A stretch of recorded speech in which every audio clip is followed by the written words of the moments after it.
Las 8 de la mañana ya con 27 minutos y saludo con mucho gusto al periodista Luis Soriano, a quien le mando un fuerte abrazo en esta mañana fresca en Puebla capital. Luis, adelante, te escuchamos. Derechos Humanos contigo. Hola, muy buenos días, Toño. Saludos a todos en cabina y a todo tu auditorio. Muchísimas gracias. ¿Qué nos tienes en este tema? ¿Qué nos platicas?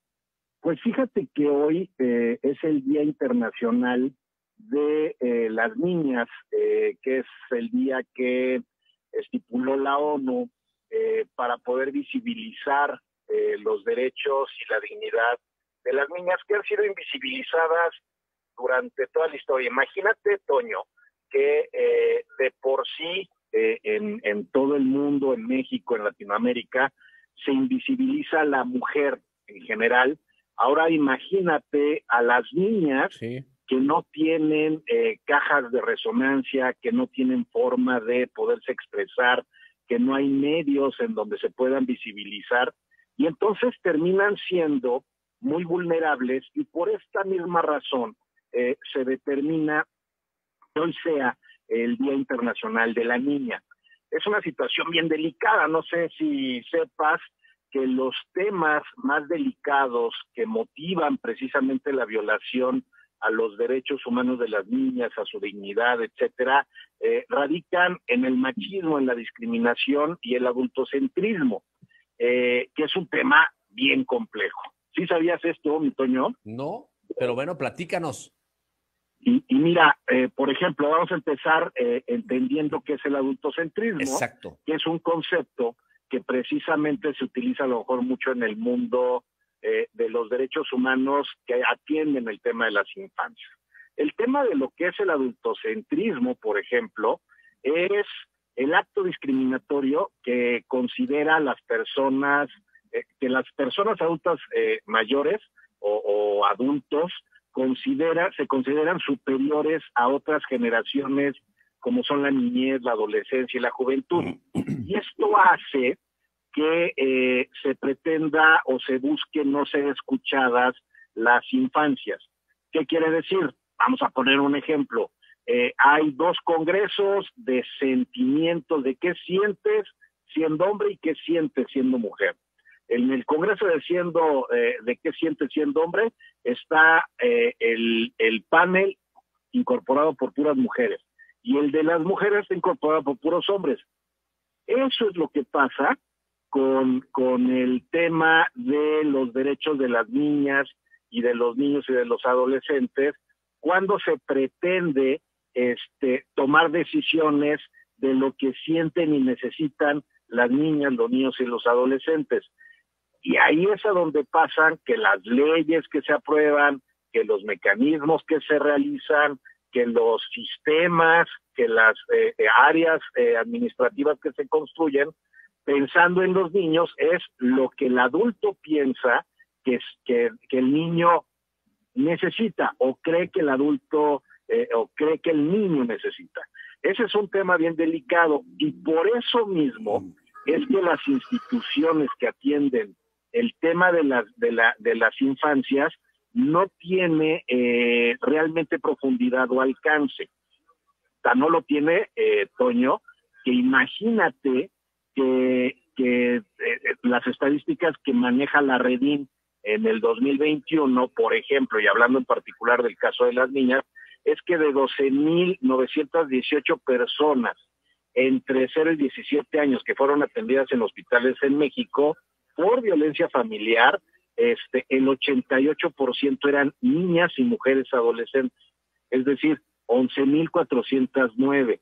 Y en cambio, 6,812 personas que también fueron atendidas en hospitales, igual de 0 a 17 años, por violencia sexual, el 92,8 se trataba de niñas y adolescentes. Ahora te pregunto, mi estimado Toño, sí, ¿el informe de Eduardo Rivera mencionó algo de los derechos de las niñas, o qué acciones están realizando en cuanto al tema de los derechos de las niñas? Yo no vi ninguna participación de él, por ejemplo. Y esto, al final del día, lo que hace evidente es que estamos todavía en esta lógica de invisibilizar a las infancias en general, pero más a las niñas y a las adolescentes. Y por esta situación es que el Día Internacional de las Niñas lo que busca es visibilizar el tema, pero también buscar generar diversas acciones que ayuden a romper con esta situación de violencia sistemática a las niñas. Por ejemplo, Claro. en el tema de lo que tenemos que hacer, la Agenda 2030 ha estipulado varias cosas, ¿no?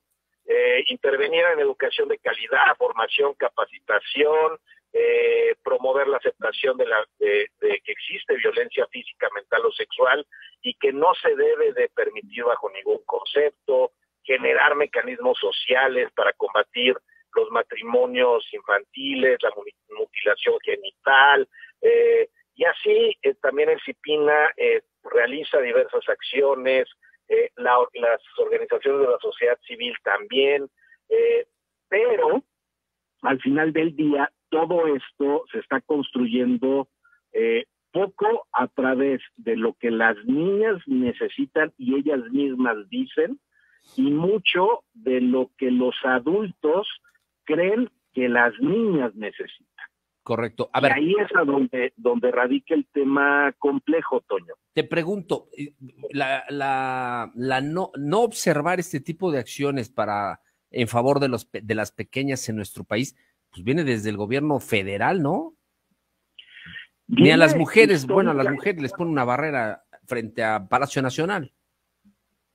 Sí, efectivamente. De hecho, acuérdate que el tema de las vacunas, ahorita que mencionabas precisamente que se abre otra vez a las niñas y a los niños, el tema de las vacunas, acuérdate que las vacunas se les empezó a dar a las niñas, niños y adolescentes derivado de que fueron a manifestarse a Palacio Nacional, y a partir de ahí, que se empezó a volver un escándalo internacional, empezaron a buscar mecanismos para poderlas vacunar y vacunar.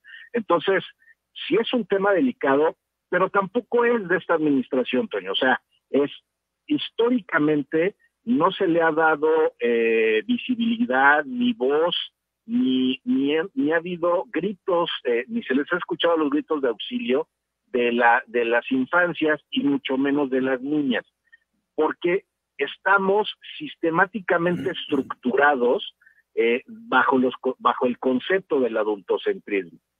Si tú ves, casi no existen áreas o espacios donde las niñas y los niños y los adolescentes se puedan expresar como lo hacemos nosotros los adultos. Sí. No tienen medios de comunicación que se les facilite, no tienen áreas de expresión, de espacios seguros, no cuentan con nada de esto, y que poco a poco van ellas y ellos logrando romper con estos techos y paredes de cristal. Pero estábamos muy mal, seguimos muy mal, pero esta progresividad de los derechos humanos nos está permitiendo construir hacia adelante. No es solamente el gobierno federal, o los gobiernos estatales o los gobiernos municipales. Yo lo veo diferente, Toño. Yo creo que tenemos que construir desde la base, como siempre lo menciono, sí, es desde la municipalización de los derechos humanos, es decir, desde lo básico, que tenemos que empezar a caminar para detonar el asunto a nivel nacional, en la construcción de los planes municipales de derechos humanos, de bienestar, para construir los planes estatales de todas las entidades federativas, para lograr entrar e ingresar al Plan Nacional de Derechos Humanos, pero con una base sólida en la población. Perfecto. Luis, como medios de comunicación, tú y yo, ¿qué podemos hacer? Es darle voz, es buscar darles voz a las niñas, a los niños y a los adolescentes. Te pongo un ejemplo. Nosotros, en el programa de Voz Ciudadana, uno de los 4 programas que tenemos los miércoles, se lo destinamos a los derechos de las niñas, niños y adolescentes, en donde inclusive han participado niñas y niños activistas, y eso es una forma de poder permitir rompernos nosotros este esquema adultocentrista que tenemos y permitir a las infancias poderse expresar libremente en medios alternativos o como el tuyo, que es un medio formidable y que escucha mucha gente y que sigue mucha gente en las redes sociales, sería formidable que se abran espacios a las infancias, y esto nos permite fortalecer y construir unas infancias fuertes, sólidas, preparadas, que permiten y que se permiten hablar en público. Correcto, bueno, pues ahí está, y pues comprometidísimos con ese tema, ya nada más te lo encargo, ¿no, mi queridísimo Luis Soriano? No, claro que sí, amigo. Si tú me indicas, yo con mucho gusto vamos construyendo temas de esa índole. Así es. Completamente de acuerdo. Muchísimas gracias por la colaboración de este día. Nos escuchamos el próximo martes, Luis. Claro que sí, Toño. Abrazo fuerte. Un abrazo, gracias. Bueno, pues ahí está la visibilización de las pequeñas. Completamente de acuerdo con mi compañero Luis. Oiga,